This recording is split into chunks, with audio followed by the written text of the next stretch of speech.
Welcome to my channel learn English with বিধান। This is বিধান পান্ডে। আজকে আপনাদের সামনে আবার হাজির হয়েছি একটা নতুন টপিক নিয়ে। আজকে টপিক ইংলিশ গ্রামারে বহুল প্রত্যাশিত এবং আলোচিত একটি বিষয়, ন্যারেশন। ন্যারেশনকে আমরা স্পিচও বলতে পারি। এই ন্যারেশন বা স্পিচ মূলত দুই প্রকার, এক ডাইরেক্ট ন্যারেশন, দুই ইনডাইরেক্ট ন্যারেশন। তো শুরুতেই আমরা একটু ক্লিয়ার করে নিই ডাইরেক্ট ন্যারেশন এবং ইনডাইরেক্ট ন্যারেশন বলতে আমরা কী বুঝি। আসলে ডাইরেক্ট ন্যারেশন হলো একটা এক্সাম্পল দিই, যেমন মনে করেন যে আমি বলছি, এখানে একজন লোক বসা আছে, আমি বলছি আমি একটি বই পড়ি, it means I read a book. তো এখান থেকে আমি বের হয়ে চলে গেলাম। তো আমার এই কথাটা এখানে যে বসেছিলেন উনি দুইভাবে বলতে পারেন, এক হুবহু আমি যেভাবে বলেছি সেভাবে, দুই উনি আমার কথাটাকে নিজের মতো করে বলতে পারেন। তো দেখুন, আমি বলেছিলাম আই রিড আ বুক। তো এই কথাটা যে বসেছিলেন উনি দুইভাবে বলতে পারেন, হুবহু যেভাবে আছে সেভাবে, অর্থাৎ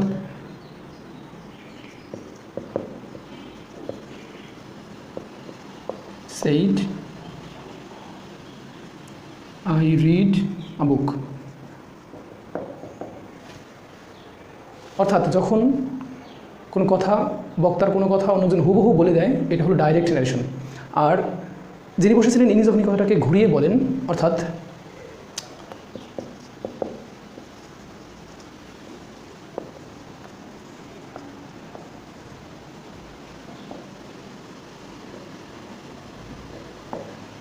তখন এটা ইনডাইরেক্ট ন্যারেশন।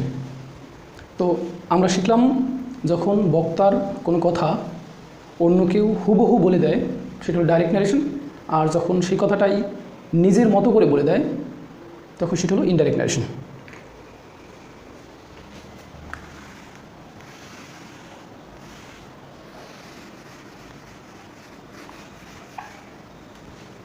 তো দেখুন, আমরা আজকে শিখব ডাইরেক্ট থেকে ইনডাইরেক্ট ন্যারেশন কীভাবে করতে হয় সেটা। তো আগে জেনে নেই একটা ডাইরেক্ট ন্যারেশনের কয়টা অংশ। অর্থাৎ direct speech, he said to me, I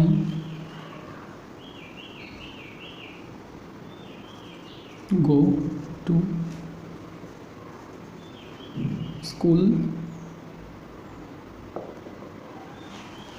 এখন দেখুন, এটা একটা ডাইরেক্ট স্পিচের এক্সাম্পল। তো এটাকে আমরা দুইটা ভাগে ভাগ করতে পারি, this is and this is. This is called reporting clause and this called reported clause. দেখুন, ডাইরেক্ট স্পিচ বা ন্যারেশনের দুইটা পার্ট, একটা হলো রিপোর্টিং ক্লজ, দিস ক্লজ, অর্থাৎ ইনভার্টেড কমা এর এই আগ পর্যন্ত এটাকে বলা হয় রিপোর্টিং ক্লজ, আর ইনভার্টেড কমার পরে যে মধ্যে যে অংশটুকু আছে এটাকে বলা হয় রিপোর্টিস ক্লজ। এটাকে বলা হয় রিপোর্টিং ভার্ব, এটা রিপোর্টিং ভার্বের সাবজেক্ট, রিপোর্টিং ভার্বের সাবজেক্ট, এটা অবজেক্ট, এটাকে বলা হয় রিপোর্টেড ক্লজ। ওকে, তো আমরা খেয়াল করুন, এটাকে আমরা ইনডাইরেক্ট করব, এটাই আমাদের মূল উদ্দেশ্য। তো এটা করার জন্য আমাদেরকে কী করতে হবে সেই বিষয়গুলো আমরা আগে জেনে নিই। প্রথমে কয়টা জায়গা চেঞ্জ করতে হবে সেটা দেখুন। রিপোর্টিং ভার্বকে আমাদের চেঞ্জ করতে হবে পজিশন 1, অর্থাৎ 1 নম্বর পজিশন আমরা পেয়ে গেলাম। এই কমা অর্থাৎ ইনভার্টেড কমার এই জায়গাটা চেঞ্জ করতে হবে। তোমরা 2 নম্বর পজিশন, এটাকেও আমরা চেঞ্জ করতে হবে। এই সাবজেক্টটাকে চেঞ্জ করতে হবে 3। এবার এখানে যে ভার্ব থাকবে রিপোর্টেড ক্লজের মধ্যে, এটাকেও চেঞ্জ করতে হবে 4। আর এখানে কিছু ওয়ার্ড থাকে, অর্থাৎ এই সেন্টেন্সে নাই, কিছু ওয়ার্ড থাকে, সেই ওয়ার্ডগুলোকে চেঞ্জ করতে হবে, ওয়ার্ড 5। তাহলে আমরা দেখলাম যে একটা ডাইরেক্ট থেকে ইনডাইরেক্ট করতে আমাদেরকে মোট 5টা জায়গা চেঞ্জ করতে হয়। তো দেখুন, এই 5টা জায়গার মধ্যে 3 থেকে 5, অর্থাৎ 3 নং, 4 নং, 5 নং মূলত অ্যাসার্টিভ, ইন্টারোগেটিভ, ইম্পারেটিভ, অপটেটিভ, এক্সক্লামেটরির জন্য প্রায় একই। আর এই 1 নং এবং 2 নং এগুলো চেঞ্জ হয় অ্যাসার্টিভ, ইন্টারোগেটিভ, ইম্পারেটিভের মধ্যে। তো এই জায়গাগুলো 1 নং এবং 2 নং আমরা একটু পরে দেখি, আগে দেখি কীভাবে 3, 4, 5 নং চেঞ্জ করতে পারি। আচ্ছা, তো খেয়াল করুন 3 নংয়ে কী আছে, এখানে একটা সাবজেক্ট আছে। তো এই সাবজেক্ট কীভাবে ইনডাইরেক্টে অন্য একটা সাবজেক্টে পরিণত হয় আমরা সেটা দেখব। আচ্ছা,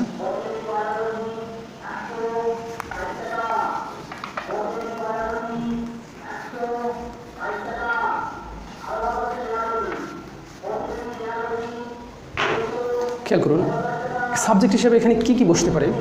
এখানে বসতে পারে আই, উই, এখানে বসতে পারে ইউ, এখানে বসতে পারে হি, শি, দে, এনি নেম, অর্থাৎ সাবজেক্ট হিসেবে এগুলো বসতে পারে। তাহলে দেখুন আমরা মোট 3টা ক্যাটাগরি পেলাম, ক্যাটাগরি নাম্বার 1, ক্যাটাগরি 2, ক্যাটাগরি 3। এই 3 ধরনের, অর্থাৎ এখানে ইনভার্টেড কমা এর মধ্যে যে সাবজেক্ট এটা এই 3 ক্যাটাগরির যে কোনো একটা ক্যাটাগরির মধ্যেই হবে। তো খেয়াল করুন এখানে আই এবং উই এটাকে আমরা জানি ফার্স্ট পারসন। ইউ আমরা এখানে হিসাব করলে ইউ দুইবার লিখতে পারি, কারণ এটা হলো ইউ মানে তুমি, এটা তোমরা, এটা প্লুরাল ফর্ম। এরপরে এটা হলো second person, he, she, they, any name, এগুলো থার্ড পারসন।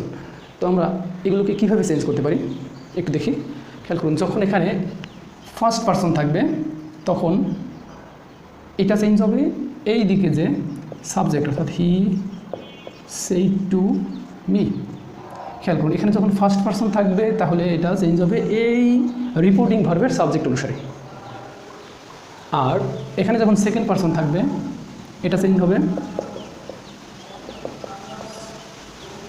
এটা চেঞ্জ হবে মূলত এই রিপোর্টিং ভার্বের অবজেক্ট অনুসারে। আর এখানে যখন থার্ড পারসন থাকবে অর্থাৎ হি, শি, দে, নেম ইত্যাদি, এটা নো চেঞ্জ, অর্থাৎ যেটা আছে সেটাই থেকে যাবে।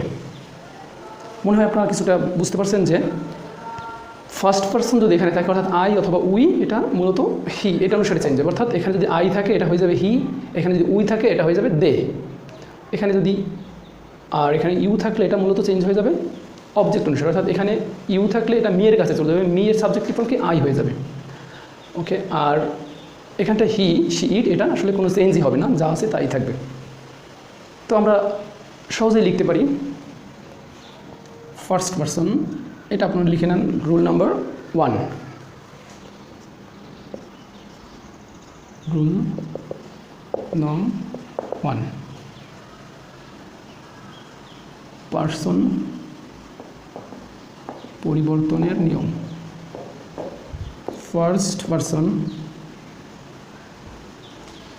অর্থাৎ আই এবং উই, এটা পরিবর্তন হবে সাবজেক্ট অনুসারে। আমরা দেখলাম আই উই সাবজেক্ট অনুসারে, সাবজেক্ট অনুসারে। আচ্ছা, এবার আমরা দেখি সেকেন্ড পারসন যেটা, এটা কীভাবে পরিবর্তন হবে এটা লিখে দিই। সেকেন্ড পারসন অর্থাৎ ইউ, ইউ এটা সিঙ্গুলার ফর্ম, এটা প্লুরাল ফর্ম, এটা অবজেক্ট অনুসারে, অর্থাৎ এই রিপোর্টিং ভার্বের অবজেক্ট অনুসারে।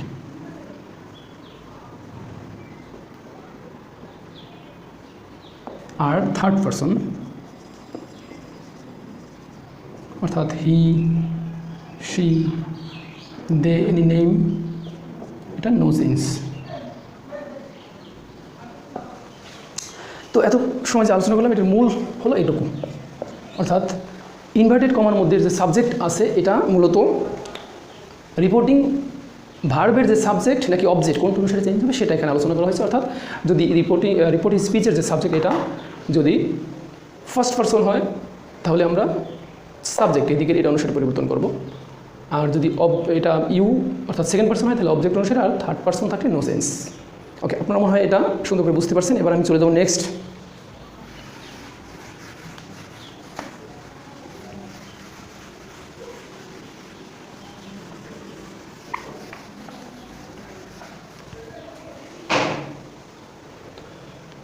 দেখুন আমরা ইনভার্টেড কমার মধ্যে প্রথম যে সাবজেক্ট পরিবর্তনের নিয়মটা জেনে ফেললাম।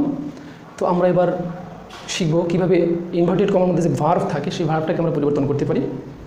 ওকে, আসুন খুব সহজ এবং গতানুগতিক যে টেন্স নির্ভর পদ্ধতি ছাড়া আমি আপনাদেরকে খুব সহজেই জিনিসটা বিষয় দেখাচ্ছি, আমার মনে হয় আপনাদের ভালো লাগবে।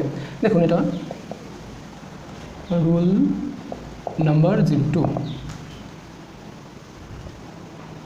ভার্ব পরিবর্তনের নিয়ম। দেখুন এখানে ডাইরেক্ট থেকে আমরা ইনডাইরেক্ট শিখছি, ডাইরেক্ট থেকে ইনডাইরেক্ট, অর্থাৎ ডাইরেক্ট থেকে যখন ইনডাইরেক্ট, ডাইরেক্টে যখন V1, আপনারা নিশ্চয়ই জানেন V1 মানে হলো ভার্ব প্রেজেন্ট ফর্ম। ওকে, যখন V1 থাকবে ডাইরেক্টে, ইনডাইরেক্টে V2 হয়ে যাবে। আর ডাইরেক্টে যখন V2 থাকবে, এটা হবে হ্যাড প্লাস V3। আর ডাইরেক্টে যখন মোডাল ভার্ব থাকবে, মোডাল ভার্ব এর প্রেজেন্ট ফর্ম থাকবে PRE প্রেজেন্ট, এটা মূলত হয়ে যাবে মোডাল পাস্ট। অর্থাৎ যেমন মোডাল হিসেবে ক্যান থাকলে কুড, মে থাকলে মাইট, উইল থাকলে উড, এগুলোকে বলা হয় এভাবে। আর একটা এক্সট্রা দিয়ে যাই, ডিড নট বা ডিডেন্ট থাকলে হ্যাডেন্ট।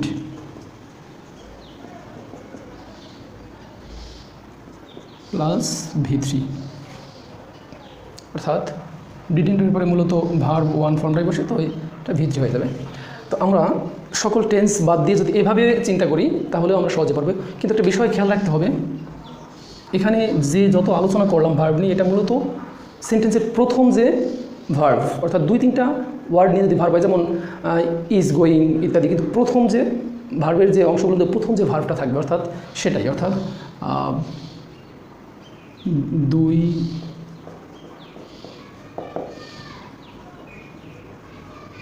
অধিক ওয়ার্ডস নিয়ে ভার্ব হলেও শুধুমাত্র প্রথম ওয়ার্ডটিকে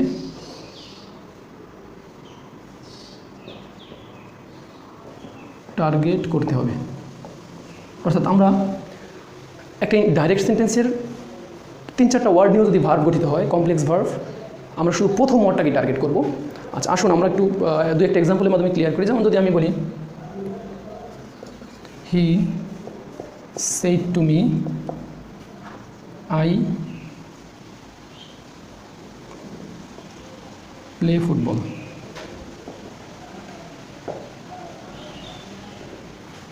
এখন খেয়াল করুন, এটাকে যখন আমরা ইনডাইরেক্ট করব, তখন হি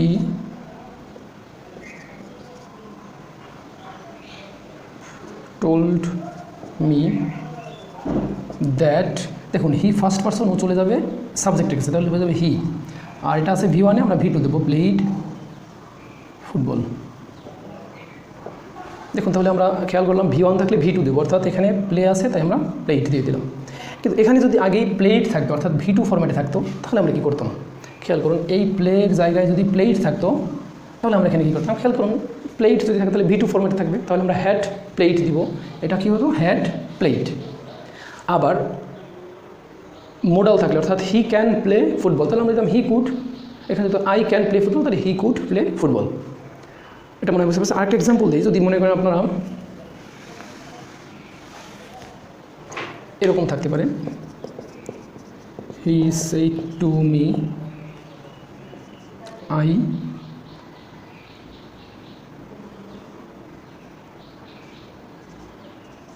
was giving a pen, I was giving a pen। তো খেয়াল করুন, এখানে যখন আমরা এটাকে ইন্টারেক্ট করবো, তখন he told me that he. খেয়াল করুন, এখানে 2টা ওয়ার্ড নিয়ে আমাদের ভার্ব গঠিত। তো আমরা কখনোই এটার দিকে তাকাবো না, আমরা প্রথম যে ওয়ার্ডটা আছে এটার দিকে তাকাবো, তাহলে হয়ে যাবে।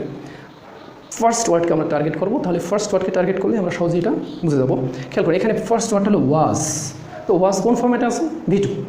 দেখুন আমরা V2 ফর্ম্যাটে জানি, কারণ এটা এম ইজ আর, এটা প্রেজেন্ট ফর্ম্যাটে, V1 ফর্ম্যাটে V2। তাহলে V2 হলে আমরা দেবো কি? হ্যাড প্লাস V3, হ্যাড, এটারই V3 ফর্ম, অর্থাৎ এটার V3 ফর্ম হলো বিন, এম ইজ আর ওয়াজ আর বিন, তাহলে হ্যাড বিন, আর যা আছে তাই দিয়ে দেবো, গিভিং আ পেন। তো আমরা খেয়াল করুন যে প্রথম যে ওয়ার্ডটা থাকবে এটাকেই টার্গেট করবো, তাহলেই হবে। আর কোনো এদিকে কী থাকবে আর আমাদের জানার দরকার নেই, শুধু প্রথম ওয়ার্ডটাকে। ঠিক একইভাবে এখানে যদি থাকতো আই হ্যাড অথবা I have giving a pen ইত্যাদি, তো ওই একইভাবে আমরা করতে পারতাম। একটা জিনিস খেয়াল করুন, এখানে একটা অ্যারো চিহ্ন দেওয়া আছে, এই অ্যারো মানে হলো এই দিক থেকে এই দিকে যাবে, কখনোই এই দিক থেকে এই দিকে আসবে না। অর্থাৎ V1 থাকলে V2 থাকলে অর্থাৎ একদিকে একমুখী, জিনিসটা খেয়াল করতে হবে। আমার মনে হচ্ছে এই 3টা আরেকটা এক্সাম্পল আমি দিই ডিডেন্টের, তাহলে আপনারা ক্লিয়ার বুঝতে পারবেন। দেখুন, হি said to you I didn't finish the work in time। আচ্ছা, এবার খেয়াল করুন, এটাকে যখন আমরা ইনডাইরেক্ট করব, এটা টোল্ড হয়ে গেল ইউ দ্যাট আই, যেহেতু ফার্স্ট পার্সন ও চলে যাবে হি এর কাছে, অর্থাৎ সাবজেক্টের কাছে, তো হয়ে গেল হি। এখানে আছে ডিড নট, আমাদের ডিড নট থাকলে হ্যাডেন্ট প্লাস V3, দেখুন ডিড নটের পরে V1 ফরম্যাটেই থাকে সবসময়, ডিড নটের পরে V1 ফরম্যাট, তাহলে হ্যাডেন্ট প্লাস V3 এটা থাকবে। তাহলে আমরা দিয়ে দিই hadn't V3 finished the work in time. খেয়াল করুন, এই ডিডেন্ট এটা আসলে হাতের ভার্ব, এটা চলে যায়, ওটা আমরা আনতে পারি ডু ডাজ ডিড, আবার এটাকে ভ্যানিশ করতে পারি, এটাকে আমরা হাতের ভার্ব বলবো। এই হাতের মধ্যে ডু ডাজ ডিড আছে, আমরা দিতে পারি প্রয়োজনে, আমরা এটাকে উঠে নিয়ে যেতে পারি, এই জন্য এটাকে বলা হয় হাতের ভার্ব। ওকে, নিশ্চয়ই আপনারা এটা বুঝতে পারছেন খুব সহজেই।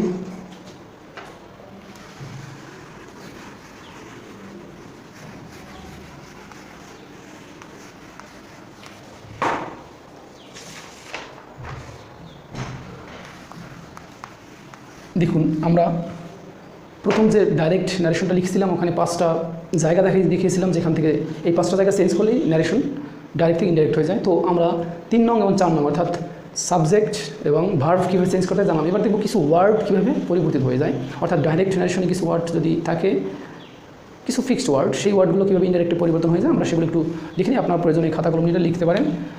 প্রথমে খেয়াল করুন নৈকট্যবাচক শব্দগুলো, অর্থাৎ এখানে আমরা লিখি রুলস 3 নৈকট্যবাচক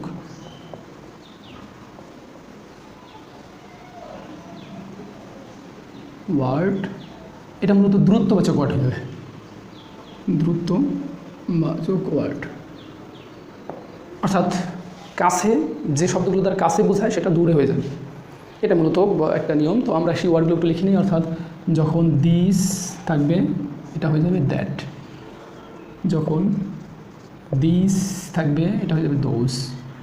খেয়াল করুন এই দুটাকে একটু আমি একটা যে ইন্ডিকেট করতে, অর্থাৎ এটা যখন সময় তবে স্থান জ্ঞাপক ওয়ার্ড এর পূর্বে বসে তখনই কিন্তু শুধুমাত্র এটা হবে। অর্থাৎ দিস বা দ্যাট যখন সময় জ্ঞাপক বা স্থান জ্ঞাপক শব্দের পূর্বে বসবে তখনই এটা দ্যাট অথবা দোজ হবে। কিন্তু যদি এটা সময় বা স্থান জ্ঞাপক এর পূর্বে বসে, শুধু এক বস্তুর পূর্বে বসে বা ব্যক্তির পূর্বে বসে, এটা মূলত দা হয়ে যাবে। সেটা আমরা পরে শেষের দিকে দেখব। আচ্ছা, এরপরে কিছু ওয়ার্ড আছে দেখুন, নাও এটা হয়ে যাবে দেন, অ্যাগো বিফোর,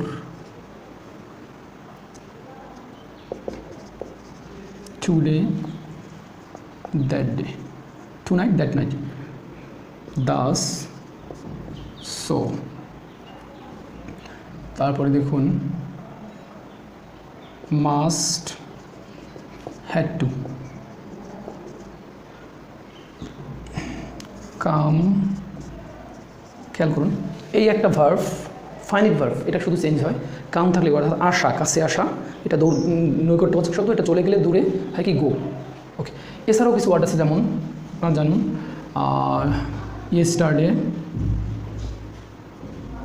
এটা কি হবে the previous day, tomorrow the next day বা following day, the next day. Okay, খেয়াল করুন এরকম আরও কিছু ওয়ার্ড আছে, তো এগুলো বেশি কমন ইউজ হয় তাই এগুলো আমরা দিয়ে দিলাম। এই ওয়ার্ডগুলো যদি আমরা পাই তখন এগুলো আমরা চেঞ্জ করে দেবো, ঠিক আছে। আর তো আমরা দেখলাম যে কমন অর্থাৎ ডাইরেক্ট থেকে ইনডাইরেক্ট করতে কমন যে বিষয়গুলো সেগুলো কিন্তু আমরা শিখে ফেললাম। এবার আসুন আমরা একটু অ্যাসার্টিভ, ইন্টারোগেটিভ ইত্যাদি ধরে ধরে আগাই। তো অ্যাসার্টিভ, ইন্টারোগেটিভ, ইম্পারেটিভ, অপটেটিভ এবং এক্সক্লামেটরি, তো এই সেন্টেন্সগুলোকে আমরা আলাদা আলাদা করে খুব সহজেই শিখতে পারবো।